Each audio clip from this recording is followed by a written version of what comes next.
Hello there, and welcome to another Discussing Fitchburg Now show with myself, your host, Sam Squailia, coming to you from the sky. And this is thanks to FATV and the Workers Credit Union virtual studios here. This show, we have first on, I have Scott Graves. He is the founder of SM Graves Associates, the Media Project, and he's also the program director for the Workshop, WORC, like everything in Worcester. And the second half of the show, we will be inviting members of the Fitchburg Abolitionist Park, which plans to begin construction very soon and hoping to open the grand opening for Juneteenth 2021. So up now, welcome. Thank you for coming, Scott Graves. Good afternoon, Sam. How you doing? Fantastic.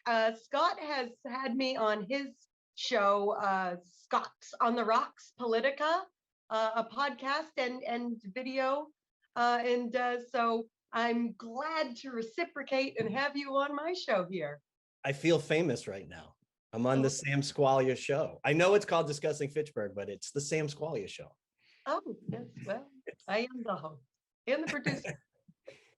All right. So Scott, you wear a lot of hats and you do a lot of things, and in a major kind of activity that you do is focused on economic development, I know, but why don't you just give a quick synopsis of all the things you're doing right now? Yeah, everything really does revolve around the theme of economic development, and specifically the consultancy, which is myself, and it's a number of other team members from different parts of New England. We're almost at this point entirely focused on building programming for economic development through various kinds of business incubators and then some independent programming that isn't tied to a physical address. But it all has to do with the business incubation, which for the listeners, we're talking about mentorship, peer advisory. Most people think of incubators and maker spaces as physical spaces, and that is a big part of it. But unless there's some kind of programming, the actual interaction of human beings to get a business or businesses off to a better place, then all you really have is empty space. So we're focused on actually driving measurables and driving revenue and donations and so forth for the different organizations we're a part of through the programming. Through the business incubator. Yes, which is primarily mentoring individual business owners and teams of business leaders. Some of that involves, as an example, existing business that might be in transition into some form of employee-owned business, like an ESOP or a cooperative of some kind. It might have to do with a new startup that's at some stage of getting marketable, or an existing business that is in the marketplace, is making money, but there might be a variety of reasons why they'll utilize incubator services to accelerate the process of getting to a better place. And of course, because of COVID, in the last year, we developed what we call the business triage program. And that is literally short-term projects with businesses that, were it not for the pandemic, would be in a better place. They'd have a new revenue stream, as an example. We're providing the money and the mentorship and the other people services, if you will, that will propel them into that new revenue stream. Because were it not for the COVID, they would have been able to do it themselves. They'd have the money to do it themselves. Yeah, and people, a lot of business owners, they're so stressed out trying to make ends meet. They don't even know what grants are available to them, how to apply for these grants, and what other government loans are coming up, and there's new loans and new grants coming out all the time. So having a resource and having a network opportunity is crucial, especially during this time. And the challenge during the pandemic with loans and with the PPP loans and with grants is that they will, for the most part, and now we've had a year of this, they did help businesses get through another month or several months. but they were still in the same position at the end of those grants. So unless they got another round of funding, they weren't in a better place, because the pandemic itself as an emergency has taken place over more than 12 months. So what we're trying to do with the triage program, which is really representational of all of our programs, is, let's look at the substantive ways that you can actually help somebody get to a permanently better place. And in some cases, it's really been that, businesses were so challenged prior to the pandemic that the pandemic was really that final nail in the coffin for them. And so in those cases, we've really been trying to help people transition either to maintain being an entrepreneur through some form of liquidation of that company so they can put themselves in a better position to start something new. And some people wanted to say, well, a different part of my career, I want to go in a different direction. What are the ways that you guys can help mentor me, or any other way that you can help me to get to a better place that way? It's been quite a mix since COVID hit. I feel like we've seen the hardest hit and the most amount of closures in the Fitchburg area with restaurants and bars. Do you deal with those a lot, or is it mostly retail and manufacturing?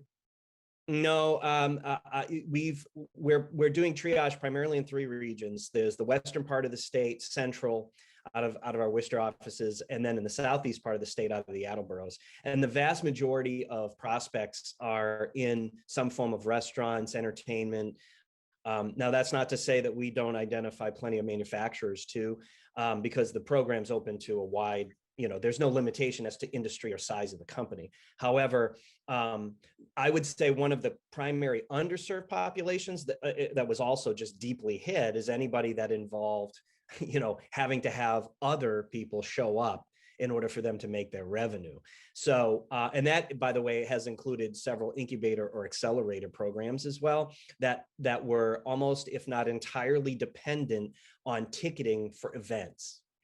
So a lot of accelerator programs give away money to winning business plans, but the way they do that is all, really focused on having events. So as soon as you couldn't have events for the year, that became a real problem for some of these businesses. A lot of changes have come about from COVID. Obviously, one is the virtual, situation that we find ourselves in. A lot you can get a lot of people to show up to a virtual event, but not so many people want to pay. We've seen for a very long period of time in a lot of industries. COVID, by the way, and this is what I'm about to describe as one facet of it. For the most part, it didn't create new problems. It's just exacerbated existing ones and put them in stark contrast at a time period where millions of us have the time to really sit down and contemplate that, wow, yeah, this really is a problem, right? Those of us in the arts have known for more than 20 years, as an example in music, that people would much rather download it for free if it's possible. And so the freemium model that was invented some 20 years ago has been a real bane of the existence of people whose, or not just music, but intellectual property and new ideas are the currency of how they make business. And you're right, we've seen even here at SM Graves, there's lots of people that want to come to events, but by the time you get to the night of, the number of people who have actually paid for a virtual event is pretty small. I'd say it's even a smaller ratio than it was when we were doing these things in the flesh. Yeah. I hear that. All right, so let's kind of move on a little bit and talk about economic development in our region. What are you seeing for the positives, economic development wise, here in Fitchburg and in our area? At the core of that, in this jewel, this necklace of deindustrialized mill towns, I think at the core of that is the entrepreneurs themselves. We've lived in this area, my family and I, for 16 years, and I do not remember a time more so than now that there are a lot of competent entrepreneurs who wish to own what we might call a downtown business, some form of retail or service that's going to be centrally located in some kind of urban footprint. Those are relatively small. There are a lot of people in manufacturing. Right now, manufacturing, both in North Central and the state in general, is hot, and a lot of manufacturers can't find the talent that they need to keep things going. That's driving the price of salaries up. But even, regardless of that, they're having a very hard time finding people that want to work in manufacturing, because what we think manufacturing is and what it is really now are two very different things. But that's a big one that sticks out for me.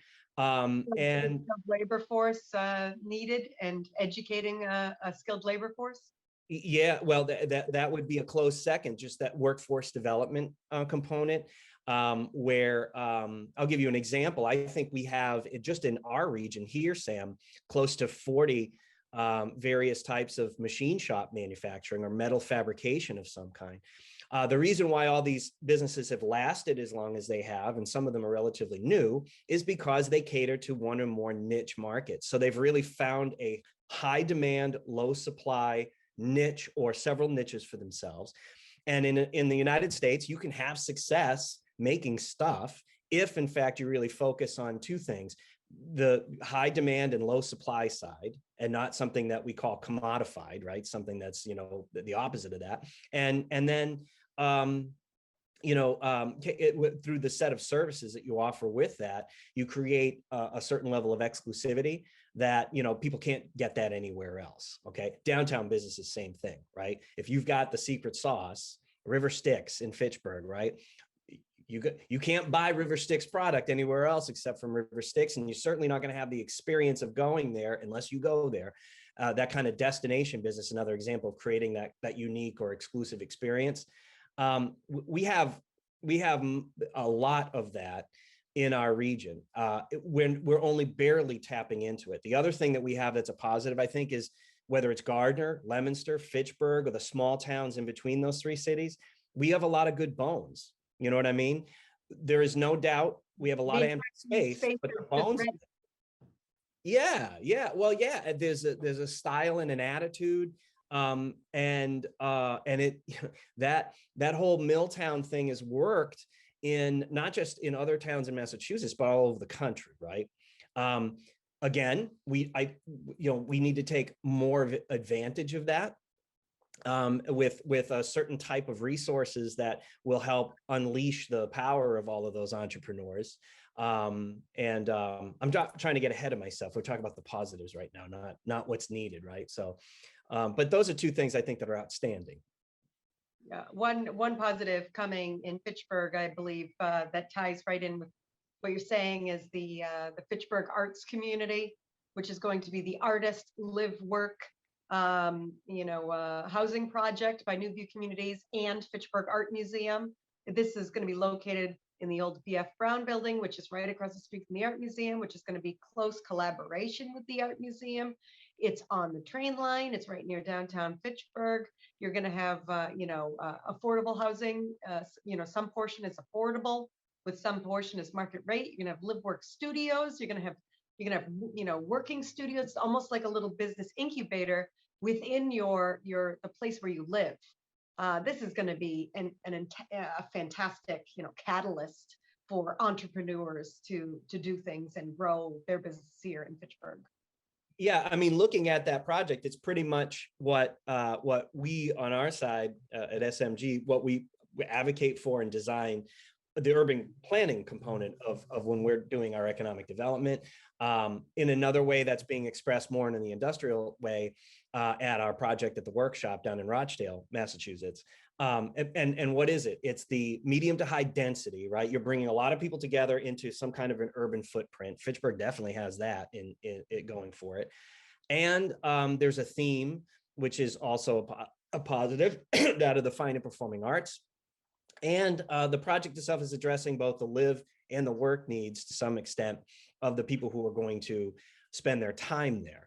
And if they can couple that with providing a lot of the resources, at the very least in the beginning, to market that, not only to the people who are going to live there, but market it to the people who need to buy from those artists. A moment ago, we talked about the freemium model. If you say you support the arts, as an example, or for that matter, let's talk about all downtown, entrepreneurship. I'm sure you would agree with me. Support in commerce means you open your wallet and you pay for things. And hopefully you like the experience, and then you keep going back and you build that kind of relationship back and forth. That's commerce. So, support of the arts, or support of any entrepreneurial endeavor, requires that we find something we like, the market responds to that, and we open up our wallets and we pay for it. So if they can figure that out over time, frankly, Fitchburg will have figured something out that a lot of other cities and towns around the United States haven't. And it's in and of itself, it's something replicable that can be utilized in other parts of the country. And further reaching out, to surrounding communities, maybe that have higher, median incomes than Fitchburg, just having destination locations and an opportunity for people to come and purchase unique items or whatever, entrepreneurial things that might might come out of this endeavor, also would help. Right. That's correct. Yeah. And, I think we're seeing a shift in the country, and it's only just begun. So it's hard for a lot of people to say that they've seen it themselves, but we're seeing a shift. Younger people, younger would-be homeowners, aren't looking for the same kind of suburbia that prior generations have. Our whole concept of suburbia, the great American experiment in suburbia, is young. It's only about 70, 80 years old or so. And unfortunately, it was designed without keeping in mind how it was going to pay for itself as far as infrastructure goes and so forth. So that is, whether we like it or not, that kind of spreading out, right, everywhere is changing. Now, on the other side of that, people are making different decisions about where to live and how they live there. So reducing their carbon footprint is also a reduction in their costs of transportation. Wanting to live and work in a more centralized area, having accessibility, the idea of the 15-minute city, where most, if not everything you need, is within 15 minutes or less of where you live. The project in Fitchburg speaks to that. And I think that it's the right timing because it's going to get ahead of the curve. And of course, this is Massachusetts, right, Sam? So here, specific to our region, people have often headed west. My wife and I 16 years ago did that because home prices in the eastern part of the state were expensive. And we also, for a number of other aesthetic reasons, appreciated various parts of Worcester County for its central location, for the people who were here and the experience and relationships we already had here, right? I think that we're only going to see more of that. And whether somebody comes here for economic reasons or a combination of that and aesthetics and everything else and amenities that we currently offer them, that will create the critical mass we need. What we don't have yet in Gardner or Fitchburg and other surrounding communities is that real critical mass of churn. You know what I mean? Like the churn of both new business, but also just people coming here. We need people who are local and staying here to be coupled with new people and new ideas from all around the surrounding region to come perform commerce together, come up with new ideas together, encourage regionalization of economic development together. And in places around the country where that's really happened, you start to get to a point where the momentum, just like any other business, the momentum starts to perpetuate itself. We can do that here. It hasn't happened yet, but we can do that. We have the foundations of this kind of success with Fitchburg State University, with the train line. We have an airport. We have these foundations that would help facilitate this churning that you mentioned. So hopefully we can continue to grow that and utilize these assets that we already have and maybe utilize them more efficiently.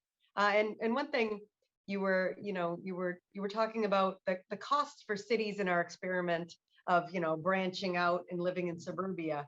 That to put a name to that, it's like smart growth, right? So the value to the cities, the cost for us to maintain infrastructure or build infrastructure in a downtown area is much lower. It's more affordable for cities to maintain kind of environment in a downtown, a live work mixed use environment, than it is to pave a 3-mile road up, which includes water, sewer, gas, electric infrastructure to a home, which we also have to provide infrastructure for, and snow plowing, and all of these various costs municipally. And you can see that Fitchburg has debts of, if you total all of our debts and our liabilities, it's over $200 million. You can see that we need to focus on that's one reason we focus on our downtowns for growing, the cities. And we ask, right? Money is. That's right. And why is that? That's because you're building infrastructure in a locale that has the residential and commercial real estate, the municipal tax revenue potential where it needs to be. Our ancestors built organically our downtowns. Downtown Fitchburg evolved, right, over the 18th, 19th, and 20th centuries. And so they didn't have names for these things, but they understood implicitly that building density and also building for resiliency. Most of your parcels in downtown Fitchburg were built that somewhere around 40 or 50% occupancy in any one of those buildings at the time they were built would pay for the building and pay for all of its expenses, right? That's resiliency. You can't say that about a 3-4 bedroom home out in the outskirts of town built on a cul-de-sac and so the difference here is, and what everybody in the United States has to really get focused on is, if we build this infrastructure or we repair this infrastructure, behind that, are we doing it in a location and in a way that we have the residential and the commercial tax potential to pay for its maintenance over time?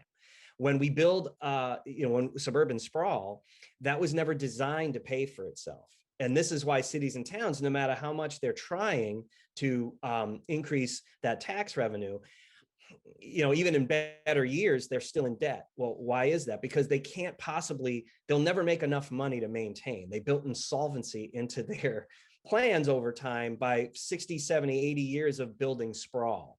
And so that's what we have, that if we can start to focus on just what you said, Sam, focus on urban footprints and density.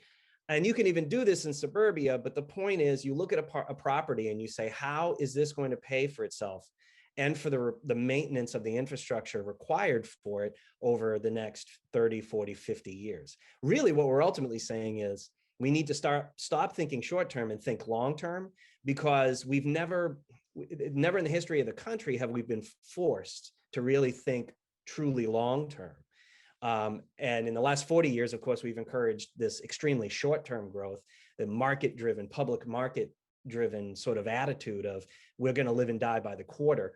That doesn't work when you build something out of cement that is supposed to last for 50 years. And then we don't figure out how to pay for it. Repairing it is expensive. One thing I think Fitchburg has done well, we've recently overhauled our zoning ordinance over, a period of 1.5 years approximately of work for city administration, and city councilors talked for many, many, many hours about it. As these zoning processes go, right? I mean, this can get dicey. One thing I think we did well is, we allowed like an in-law apartment by right, as long as, there are certain stipulations, like it can't significantly change the character of the house, there's certain small stipulations, but basically you're allowed in-law apartment by right. And another really interesting thing I like in our new zoning ordinance update is it kind of allows for an artist live, work, housing within certain districts, like more like residential, commercial districts downtown, maybe not the commercial business district, but right outside of it, you have maybe 3 families or, more dense housing. These would allow an artist to live there, but also have a small studio where people could visit and see their work or purchase their work. Yeah, and so that there's a few key things that more cities and towns want to do, and you guys have started that process, right? One is zoning that offers both commercial and residential properties a little bit of leeway, a little bit of flexibility, right? The last time we were in a deep economic downturn of the Great Depression, people would have an in-law apartment or they'd board people, and so getting to a point where people, there still have to be living standards, right? And that's fine. That's the good side of zoning, but let's make it so it's a little more flexible for people to be able to achieve some economic positives, right? Especially in a downturn. Another a great thing for people to think about is allowing for a certain amount of incremental development. Because of modern zoning of the last 50 years, in a lot of cities and towns, developers have to, whether it's a wealthy community or not, they have to look at a property and say, here's the final project, here's the plan that needs to be permitted. And they're not able to go one floor at a time in a building or one section of a campus or what have you. The problem with that is that limits, for one, it limits the number of developers that have the kind of scratch to do something like that. So particularly if you're in a downturn in a community and you're looking to bring in new blood, right, to develop commercially, you've now restricted most of the people that could be a part of the project. Particularly, you've restricted predominantly local people, right? So that whole idea of a bottom-up approach and helping the local developers, local entrepreneurs get a foot in the door, you're making that harder.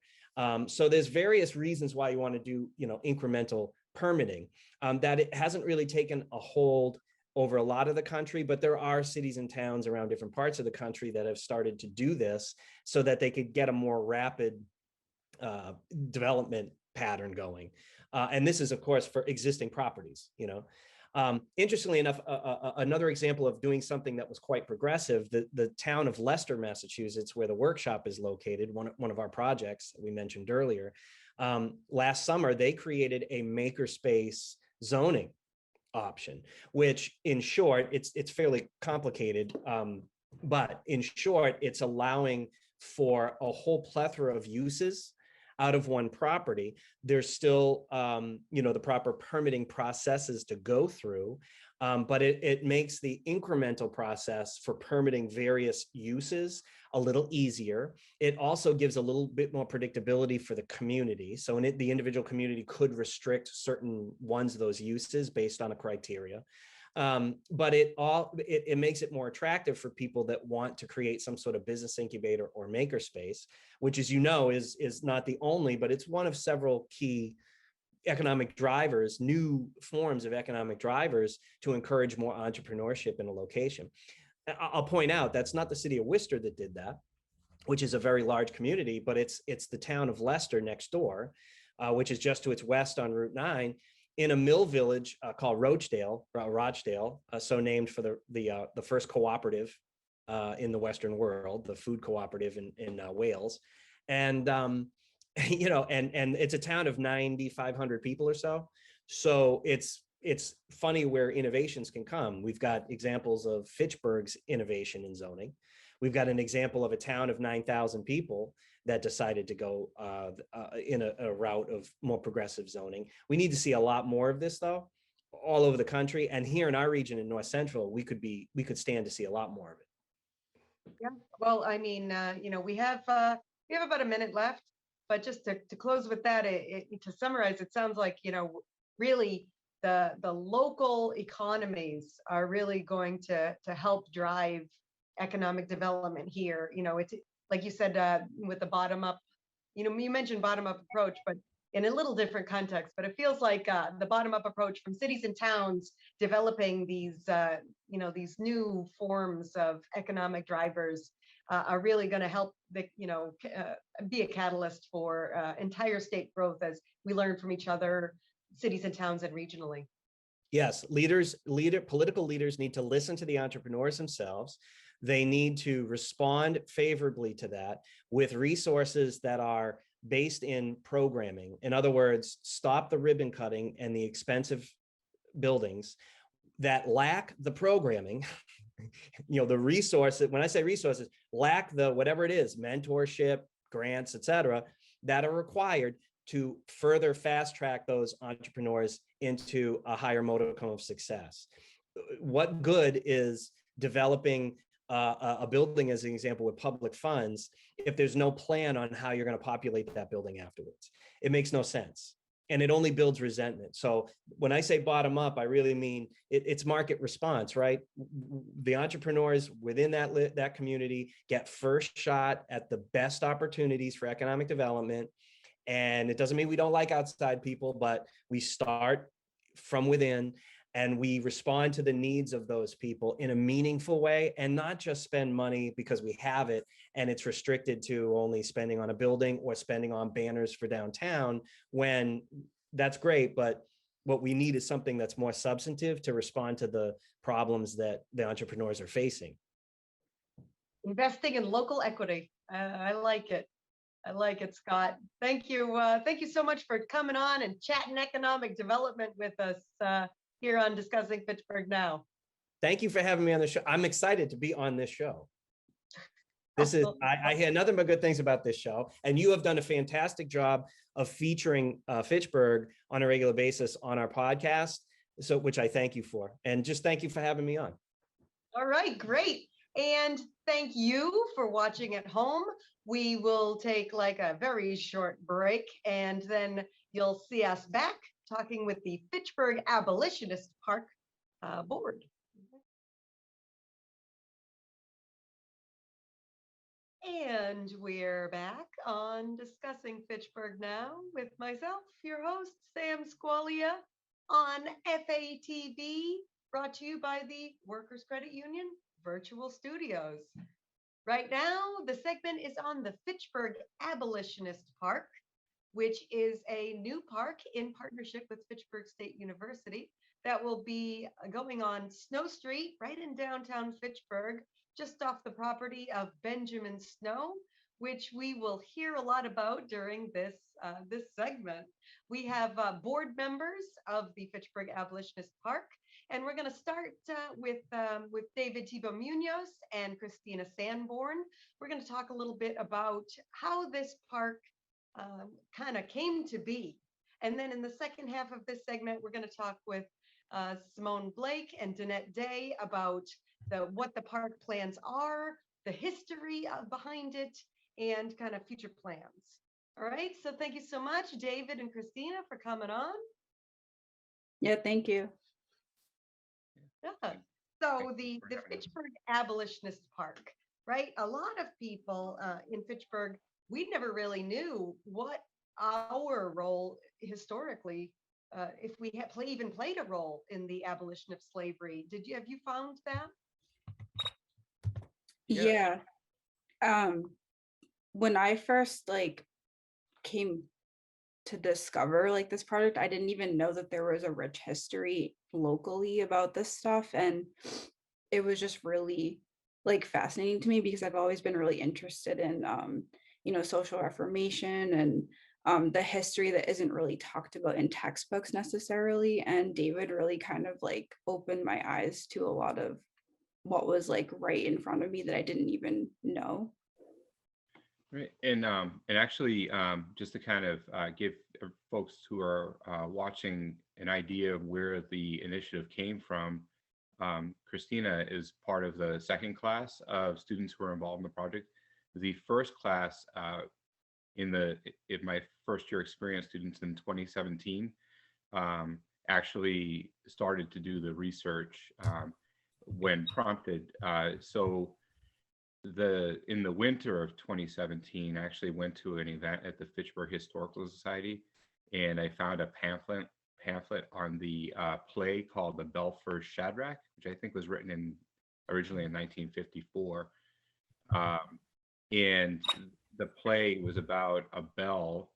Well, it was about Shadrach Minkins, but also about Benjamin Snow Jr., a prominent abolitionist who lives in Fitchburg, who purchased a bell that was formerly on a slave plantation in Mississippi, and who founded a church called the Trinitarian Congregational Church, whose sole purpose was to fight to abolish slavery.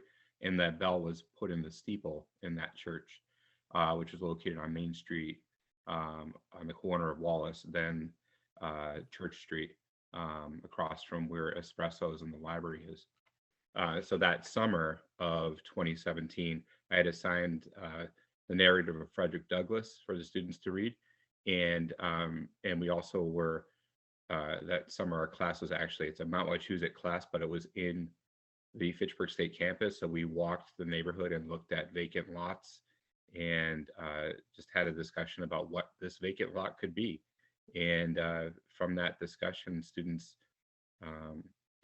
decided that they wanted to dedicate a dedicated space to commemorate this abolitionist history, which you'll hear more about when Simone comes on. So that's kind of where this project was born, from the Mount Wachusett Community College class that you taught, the first year experience class, where you kind of urged the students to look into this and maybe brainstorm about what could be, maybe a pocket park that's dedicated to Fitchburg's role in the abolition of slavery, considering we don't hear about it very often, and it's not a prominent feature in Fitchburg's history that we're taught. Right, that's right. I mean, we don't have a lot of typically, and I don't think it's just unique to Fitchburg, but there typically aren't parks that highlight abolitionist history. Though for me personally, it's one of the most important parts of our history as Americans. That there were people who stood up against injustice and unfair laws. It's starting with the abolitionists and then through to social movements and to to today, right? I mean, this is the legacy today continues, where American citizens stand up for what's right and fight for ultimately freedom for those of us who live here, right? So that's kind of the why of why do we need another park? Why do we need this park? To because it's one of the most important parts of our history, right? Right.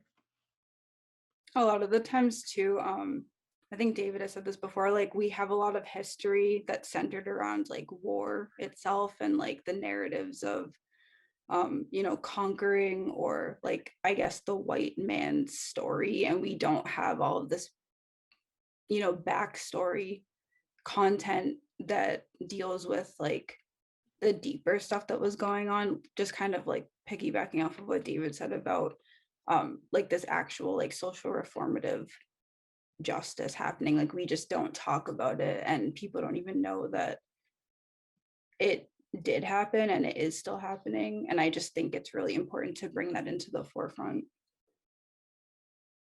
Yeah, like in Fitchburg's Monument Park, I had learned through the meetings for the Fitchburg Abolitionist Park that we have one of the only Civil War monuments that actually is dedicated to the abolition of slavery.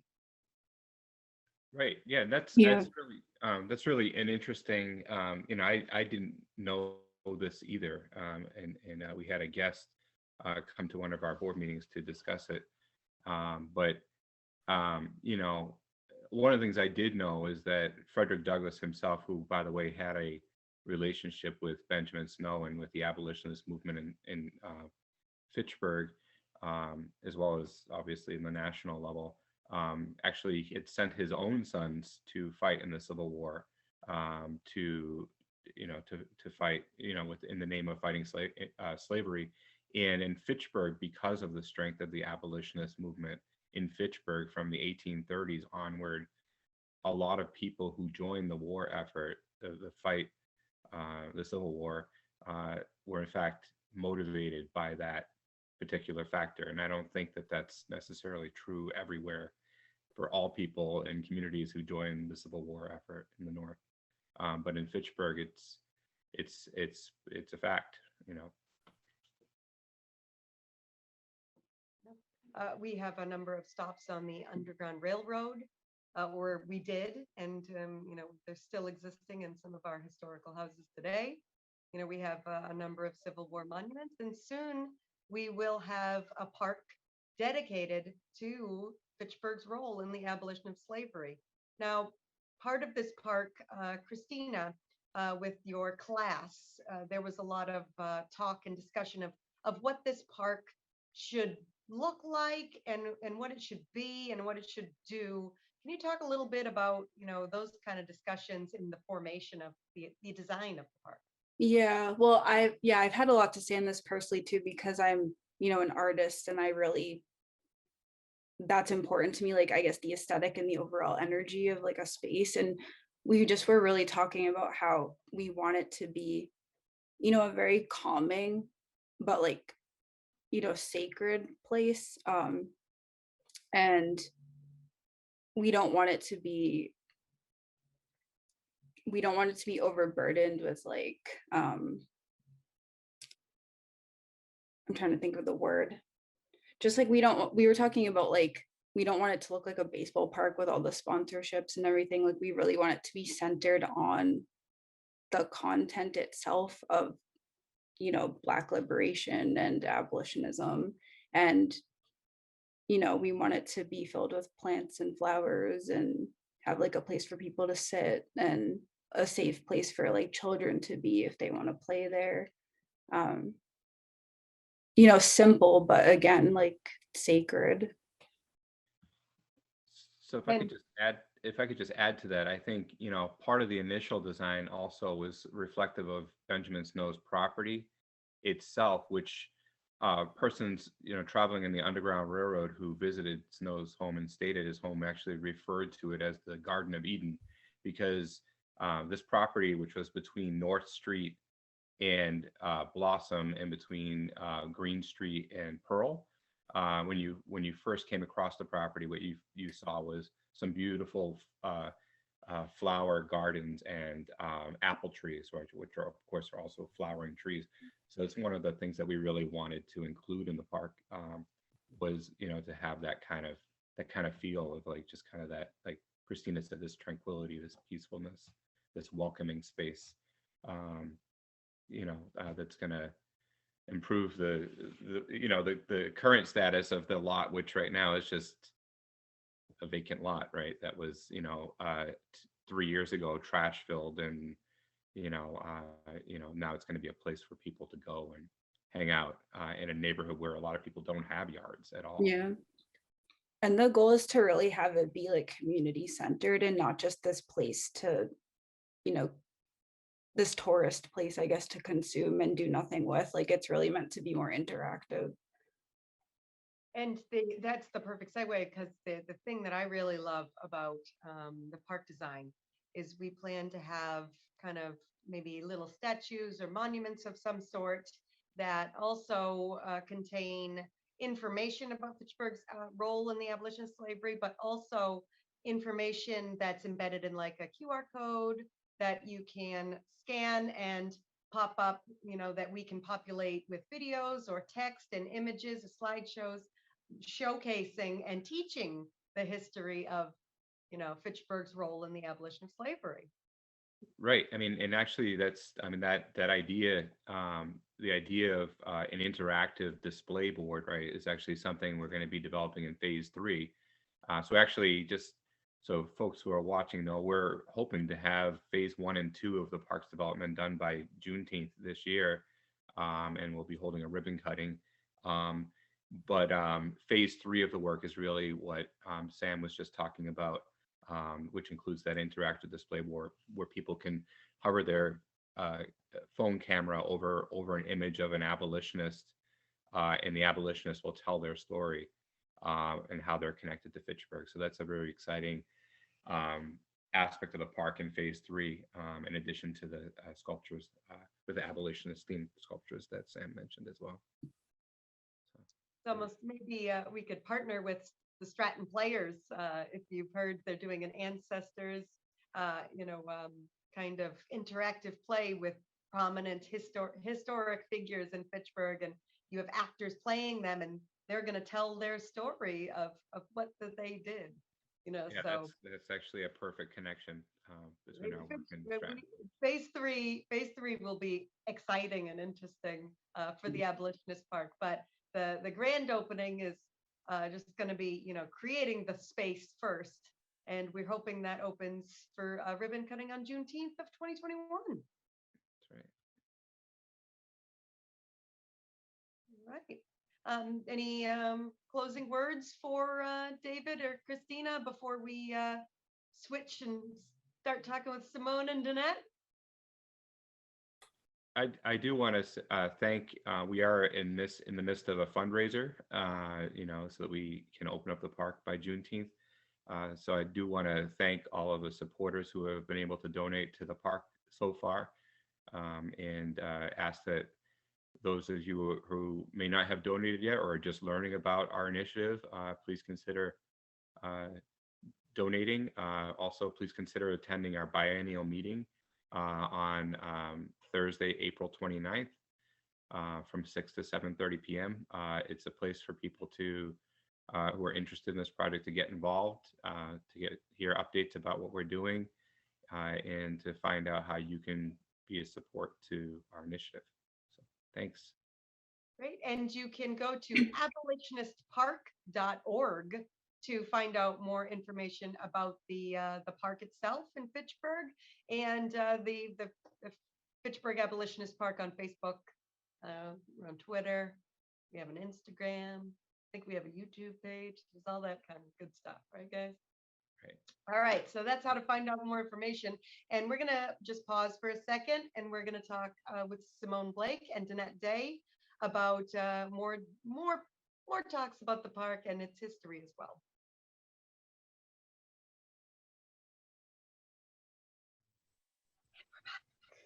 We have Danette Day and we have Simone Blake, more board members of the park, and we're going to talk a little bit of overlap about the park, but we're going to talk more in depth about the history as well. Danette, why don't you talk about how you came to be involved with the Abolitionist Park? Absolutely. Thank you for having us, Sam. This is an incredible opportunity, and to be a part of the community and to be able to talk about this endeavor on your show is just, it's exciting. So thank you.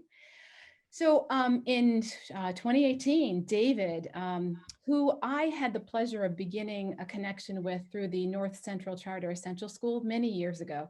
And David and I, both in post-secondary education, he had presented this idea of working with students to create a park.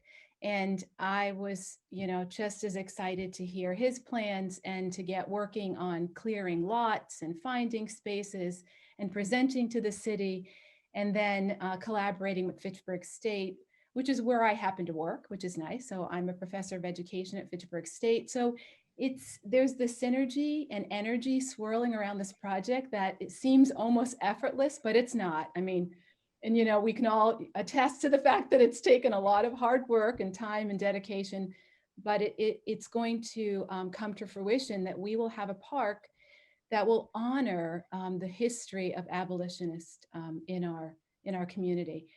So 2018, we started this project. It's now 2021. On Juneteenth, which is now a national holiday, we will have a park, or at least, the beginnings, the foundation of this park. And we have done some work, but there's much more to do. And the history is rich. And Simone, who I've known for many years, is a local historian and just a lover of knowledge. And so I asked her to join us, and she graciously said that she would. So Simone, talk to us about what you've shared with the entire board around the history of this park. Well, I keep learning something new all the time. So what I shared back then, I kind of don't remember because we've grown. So Danette told me about the park. As she said, I jumped on it for a couple of reasons. One, I was a librarian for many years at Fitchburg State, have a great deal of love for what college students do, don't think they get enough credit for what they do. So first of all, loved that the students were involved with this. Secondly, I knew that we had a rich history in abolitionist history, but I didn't know how much, believe me, until I began looking at it. So because of my position as a librarian and loving history, I wouldn't call myself a historian. I love history, and you're right, I love knowledge. I became chair of the Historic Accuracy Committee, and I formed a group with Dr. Shirley Wagner and Cindy Jones, who a retired teacher, Darren Barry, who was the young man who came to speak to us about the Civil War monument. And I know Andy Lepasti, someone I know from the Historical Society of Volunteer and a lover of history. These people helped me to pull together a lot of the information that we have. And we mentioned, David mentioned the 1830s. 1834 was the first date we came up with. There's a nice timeline on our website. And 1834, the women of Fitchburg had an abolitionist fair. And that's one of the first resources that we have been able to find. But a lot of the things will be listed on the Abolitionist Park website. But I recently learned that the first Black man here, free, he wasn't, I don't believe he had been a slave, but lived here. He might have been a freed man, but I don't have that proof. Augustus Murray, he lived here in 1851. He's the first that we can find in a city directory. And he actually lived on Snow Street. And he lived very close to where our park is going to be, right behind the Congregational Church. So I have a feeling that all of this was just meant to be. The abolitionists we're familiar with, Benjamin Snow Jr. did not live on Snow Street. The street was actually named for his father, but he lived on Day Street, which is close by. And Christina spoke about how we want to have flowers and so forth. What people may not know is Francis Huntington Snow, Benjamin Snow's Jr.'s son, was the 5th chancellor of Kansas University of Kansas, or KU. And he was a botanist and wrote a lot about flora and fauna. So I see the connections when I see that. We sent a lot of people from Fitchburg in 1855 to Kansas to make sure it became a free state. And Dr. Charles Robinson, a native of Fitchburg, became the first governor of Kansas. So I'll stop there because, like I said, I could just go on and on about the rich history we have here that people have got to be made aware of, and this park is going to do it. And I'm very excited about that. Let's segue that right into the bell, right? That kind of triggered all of this to start from David finding the bell for Shadrach Minkins. And this was a bell that Benjamin Snow took from a former slave plantation in the South and brought it up and created the Trinitarian Church, which was located on Main Street in Fitchburg, right? Or Wallace Ave. And what was it? The bell would ring until slavery was outlawed. Mm-hmm. It would never ring until the slaves were freed. Never rang until slaves. Yeah, after the Emancipation Proclamation was signed. Danette has had some dealings with the bell as it is now, but it was called Church Street, which is now Wallace Avenue, on the corner of Main and Wallace Avenue. That's where the church stood. And the bell did not ring until that time. And it was Benjamin Snow himself who founded the church who actually rang the bell. And that bell is now in a church in Ayer. It was sold. But Benjamin Snow bought it at auction, I believe, in New Orleans. It was from a Mississippi plantation. A lot of those things had been taken to be melted down. A lot of metal was to be melted down for cannons. And he rescued that one. It's a beautiful bell. Yeah, it is a beautiful bell. It is in the steeple of the Federated Church in Ayer, Mass. And I've had an opportunity to speak to a director in Ayer, Alan Minoyan, and we will be visiting that bell. The bell has such a unique tone and sound, and he has said that it brings tears to his eyes when he hears that, because it was a bell that, literally would call people from the fields, and it was about constraining people in a lot of ways, but the idea for it not to be heard until Emancipation Proclamation of 1865 is really incredible, that somebody said, we will not hear that voice again until freedom comes to everyone.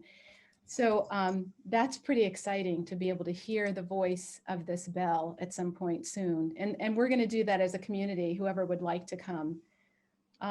So we have, do we have a few minutes to talk about there is a narrative around this bell that, as you were talking about it, Sam, and you had Sally Cregan last week, I think, on your show, Stratton Players, I saw it. And you're right. It would be really great to team up and have this narrative that was written and Simone had found and knows the women that wrote the narrative performed at our park. Talk a little bit about it, Simone. Do we have a minute, Sam, or two? We do. Okay, Yeah. Simone, talk about this narrative. In a minute. A Shortly. Bell for Shadrach. Doris Kirkpatrick and Barbara Crocker wrote it. It's actually 3 little vignettes. The freedom of Shadrach, who was freed through the Underground Railroad in Leominster and Fitchburg and on into Canada, is one segment. Another segment is about what I spoke about earlier, the men and women who went to Kansas to make sure it would be free. And the other was about Josiah Trask, who was a young man in Fitchburg who grew up knowing about the bell and hearing it ring for the first time, and then going to Kansas to help. In fact, I'm not sure if he went to Kansas before. He may not have ever heard the bell ring. I don't have my dates, and I don't trust my head anymore. I have to have it all written down. But Simone, he actually went to Kansas, and then for his funeral, it rang his funeral for the right. I knew that, but I couldn't quite recall it. So I think he never really heard the bell, but he was very excited about the fact that he knew about it, as every resident of Fitchburg did. So that it's three separate little vignettes. So it could be done that way, or it could be done as a whole. It's a beautiful piece of work, and I'd love to see it revived. Yeah, And it's something that, we can strive for the Fitchburg Abolitionist Park, to create these kind of, in-person and video and acting opportunities to really showcase our history and teach it. And we can do it in so many different ways, so many, maybe entertaining ways, so that people can come and visit Fitchburg.